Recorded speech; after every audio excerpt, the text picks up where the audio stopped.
Welcome back, everybody. My name is Tucker, and in today's video, I'm going to be talking about some NBA playoff matchups that I myself, and I would imagine a lot of you guys as well, really are looking forward to and want to see and hope to see once we do get to the playoffs in the bubble in Orlando. But really quickly, before the video gets started, another reminder, the next time that you guys see me, it will be Thursday, July 30th for the 2020 NBA Illogical Awards. A lot of you guys have been following me on Twitter over the last couple of days because I said I was going to be putting out some polls over there, and I will. More than likely, by the time you guys have watched this video, I will have some polls up over there trying to figure out who you guys think should win each of the NBA Illogical Awards. So there'll be some stuff over there. Go and check that out and be there on Thursday. It's going to be super cool. You guys always show that series a ton of support, and I'm really excited for this year's edition. With that said, if you're enjoying this type of content, then subscribing is a great way to let me know, and leaving a like rating is also a great way to let me know that you're enjoying the content, and it helps the video out a ton as well.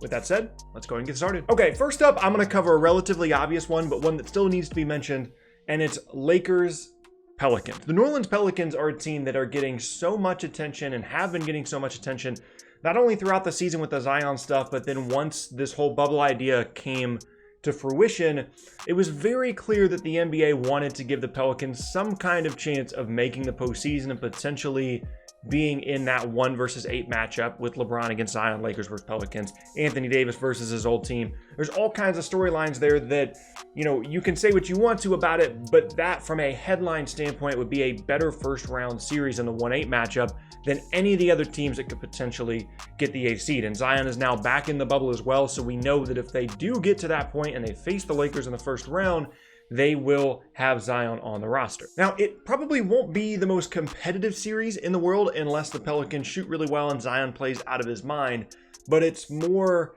potentially this kind of old school versus new school, this up and coming team and a team that is very good right now, but certainly aging, at least LeBron specifically. And that clash is something that a lot of people are going to be looking forward to. It's going to get a ton of great TV ratings if it does happen. And I'm sure there are plenty of people in the NBA right now that have their fingers crossed that they get to see it just from a business perspective. And then I'm sure a lot of fans, just like myself, are very excited to potentially have that matchup as well. We move on to one that maybe you don't think about a ton at first, but I think is going to be really interesting, and it's Rockets Thunder. And the way the standings are right now, it's a little bit unclear how exactly this would need to happen, whether it's the 4-5 matchup or whatever, but this, whether it's in the first round or the second round, would be such an interesting matchup because there's so many different little interconnected things here, right? We've got Chris Paul, who was traded from Houston to Oklahoma City, used to play with James Harden, and now is no longer there and has had a great season in Oklahoma City with, you know, a nice little young group around him, Shai Gilgeous-Alexander, Steven Adams, some veterans like Danilo Gallinari. And then on the other side, you've got Russell Westbrook, who's been a huge part of Oklahoma City's team for the last handful of years, and James Harden, who also used to play in Oklahoma City. All these guys playing against each other and more than likely matching up against each other a lot of the time as well. It'd be really cool to see Chris Paul guarding against Russell Westbrook, seeing what that trade actually looks like on the floor for this season. And same thing with Chris Paul potentially guarding James Harden at times as well. Now, Chris Paul is getting older. I wouldn't expect him to be guarding either of those guys a ton, putting guys like Shai Gilgeous-Alexander, some of their other wings, on each of those guards more often than you're going to see Chris Paul. But on the other end as well, Russ guarding Chris Paul, James Harden potentially guarding Chris Paul. There's so many different little interconnected things here. And I think that there's also a bit of animosity between these two teams, whether it's because of their relationship with the franchise, whether that's Russ being upset that OKC traded him, or Chris Paul being upset that OKC traded him, or Chris Paul and James Harden's relationship not being great. Those three guys and how interconnected everything is there is going to be super fun to watch, and I think it would create a great series to be able to watch those two teams. I don't know how likely it is given how the standings might end up, but still, I would love to see that matchup. Number 3 now, we shift over to the Eastern Conference, and it's the Philadelphia 76ers against the Milwaukee Bucks. Now, the Sixers are only 1-2 against the Bucks this year in the 3 games that they played prior to the suspension, but I think if there's one team that really interests me outside of obviously the top couple of teams in the standings in the Eastern Conference that really interests me in their ability to potentially defend this Bucks team, it is the Sixers. They have the length, they have the size. Ben Simmons can be an outstanding defender and one of the few guys in the league that, when fully engaged, is actually an okay matchup for Giannis on the perimeter. And they've got enough length outside of that as well, guys like Josh Richardson to bother Eric Bledsoe and Chris Middleton, and guys that can contest on shooters and control the boards as well, potentially dominate inside, like Al Horford, Joel Embiid. So I think that the Sixers, even though they're a very flawed team, the things that they do really well can potentially work really well against that Bucks team. And it's also very likely that the Bucks could just absolutely blow them out because they're so much more put together as a team. Their chemistry is so much better.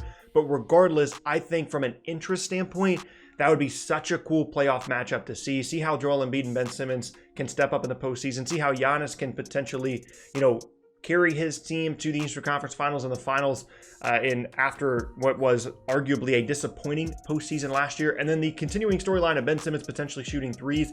That series in general will be so much fun to me, and I really hope we get to see it. At number 4 now, we go back to the Western Conference, and maybe this is another obvious one as well, but this would be my number 1 choice out of everything on this list. If I could pick one playoff series that I want to see more than any other, it's this one.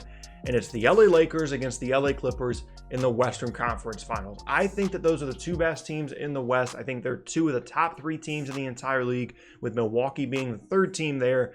And just everything about that matchup is so interesting from a basketball as well as a headline perspective for me. When you're talking about, how are the Clippers going to potentially deal with Anthony Davis and the general size of this Lakers team? It's not just Anthony Davis, but they're a big team and they really like to punish you inside. And if you're looking at one thing that could potentially be a weak point for the Clippers defensively, it is that interior defense. Obviously on the wings, Kawhi Leonard and Paul George are going to be able to do a great job on LeBron. LeBron's still going to be able to put up his numbers, but if you're looking at a team that has the wings to potentially bother him, it's the Clippers. But then trying to figure out which one of those guys is going to match up with Anthony Davis, or if you play them on somebody else, how well Zubac and Harrell are going to be able to protect the paint. There's so many different things from a basketball perspective that interest me. And then you go into all the other stuff with the legacy of LeBron potentially trying to win the Lakers another title and another title for himself. Can Kawhi win 2 championships in back-to-back years on 2 different teams? And just, I think that would be the best basketball series as well from a quality of play standpoint. I don't think there are any teams, any 2 teams in the Western Conference that would create a more fun series, a more entertaining series, and a better quality of basketball series than those 2 LA teams, and I would be ecstatic to watch them. It obviously would have been nice to have them play in LA and have them kind of play quote-unquote on the same court and see how that would impact the series, but obviously it's going to have to happen in Orlando. But regardless, from a basketball perspective, I'd be super excited about that one. And last up now is kind of an out-of-nowhere one. We go back to the Eastern Conference, and it's the Miami Heat versus the Toronto Raptors. The Heat are 2-0 this season against the Raptors. And I just think that there are a lot of pieces in this that could potentially go in the Heat's favor. And the Raptors are still a very good team, but the Heat, I feel like, are just such a complete team that if there was kind of a lower seeded team, not that the Heat are all that lower seeded, but a top 2, top 3 team that could potentially bother the Raptors before they get to the Eastern Conference Finals, I think that the Heat are potentially that team. They've got a defensive ace in the middle at Bam Adebayo. They've got a lot of shooting. They've got Jimmy Butler that can potentially carry them down the stretch and make shots. They've got Goran Dragic coming off the bench.